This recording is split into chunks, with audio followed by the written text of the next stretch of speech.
Media sosial kini sudah menjadi sebahagian penting dalam kehidupan kita.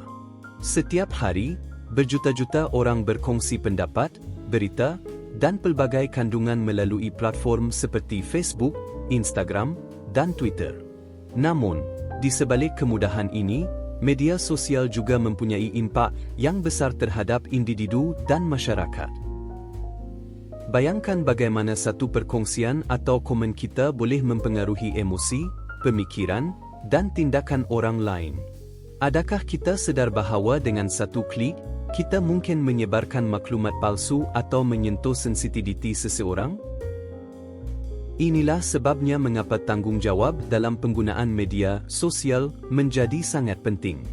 Setiap tindakan kita di platform digital bukan sahaja mencerminkan kepribadian kita tetapi juga memberi kesan terhadap persekitaran sosial kita.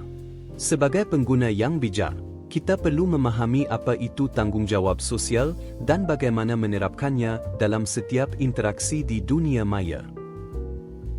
Dalam video ini, kita akan meneroka konsep tanggungjawab individu dalam media sosial, dari memastikan maklumat yang kita kongsi adalah benar, hingga menghormati privasi dan pendapat orang lain. Jom bersama-sama kita ketahui cara untuk menjadi pengguna media sosial yang bertanggungjawab.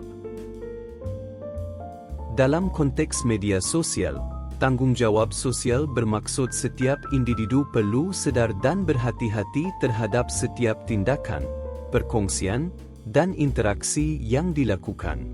Setiap kali kita memuat naik status, berkongsi berita, atau meninggalkan komen, tindakan ini mempunyai kesan sama ada positif atau negatif kepada orang lain.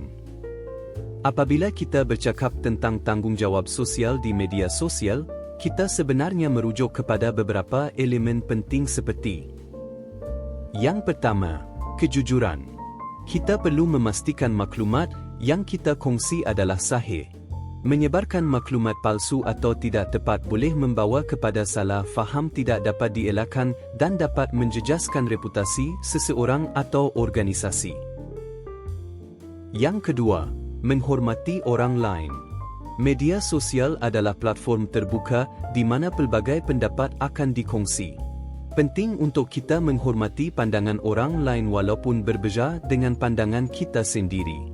Mengelakkan perdebatan yang keterlaluan dan menghina orang lain adalah salah satu cara menunjukkan tanggungjawab sosial. Yang ketiga, kesedaran terhadap impak tindakan sendiri. Sebagai pengguna, kita harus sedar bahawa tindakan kita boleh mempengaruhi emosi, kesihatan mental, dan keselamatan orang lain. Sebagai contoh, komen negatif atau bersifat buli boleh memberi impak emosi yang mendalam kepada mangsa. Dengan memahami konsep-konsep ini, kita dapat menjadi pengguna media sosial yang lebih bertanggungjawab. Setiap perkongsian dan komen yang kita buat bukan hanya tentang apa yang kita ingin sampaikan, tetapi juga mengenai impak yang kita tinggalkan kepada persekitaran sosial di sekeliling kita. Apabila tanggungjawab sosial diabaikan, penyalahgunaan media sosial boleh membawa kepada pelbagai kesan negatif. Berikut adalah beberapa contoh akibat yang sering kita lihat. Kesan emosi akibat cyberbully. Contoh yang kerap berlaku ialah kesan emosi akibat komen atau mesej kasar di media sosial. Tindakan buli cyber seperti menghina atau menyebarkan fitnah boleh menyebabkan tekanan, kemurungan, dan kecederaan emosi yang berpanjangan kepada mangsa, terutamanya dalam kalangan remaja. Penyebaran berita palsu. Contoh lainnya adalah penyebaran maklumat palsu, terutamanya dalam isu-isu sensitif seperti kesihatan awam atau politik. Berita palsu mengenai pandemik COVID-19, misalnya, membawa kepada ketakutan dan salah faham yang meluas dalam masyarakat, mengakibatkan kesan buruk pada kesihatan awam dan keselamatan. Kerosakan reputasi dan hubungan. Maklumat yang tidak sahih atau komen yang melibatkan kehidupan peribadi seseorang boleh mencetuskan konflik dan menjejaskan hubungan. Sebagai contoh, Perkongsian gambar atau video tanpa izin boleh menjejaskan reputasi seseorang dalam pekerjaan atau hubungan sosial mereka. Dengan memahami contoh-contoh ini, kita dapat melihat betapa pentingnya bersikap bertanggungjawab dalam setiap tindakan yang kita lakukan di media sosial. Tanggungjawab ini bukan sahaja untuk kebaikan diri sendiri, tetapi juga untuk memelihara keselamatan dan kesejahteraan masyarakat secara keseluruhan. Setelah memahami konsep dan kesan penyalahgunaan, berikut adalah beberapa panduan ringkas untuk membantu anda menjadi pengguna media sosial yang bertanggungjawab. Pertama, fikir sebelum berkongsi. Pastikan anda mengambil masa untuk berfikir sebelum berkongsi sebarang maklumat atau komen. Tanyakan diri anda, adakah maklumat ini benar, dan apakah impak perkongsian ini kepada orang lain?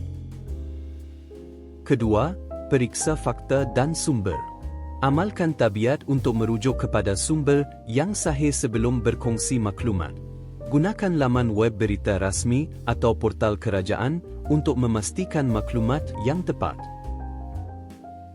Ketiga, hormati hak peribadi.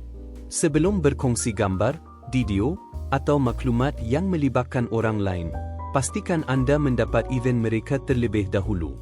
Ini adalah langkah asas untuk menjaga peribadi dan mengelakkan konflik. Keempat, berinteraksi dengan sopan dan positif. Sentiasa ingat bahawa komen dan pendapat kita boleh memberi kesan kepada emosi orang lain.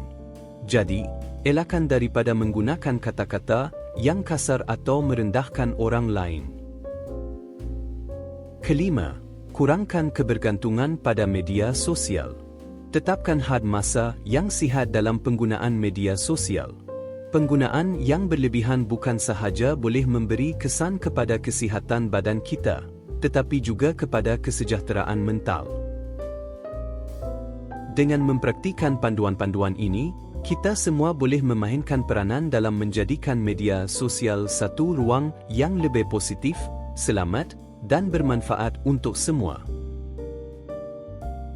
Media sosial adalah platform yang memberi kita kuasa untuk berhubung dan berkongsi, tetapi dengan kuasa itu datang tanggungjawab yang besar.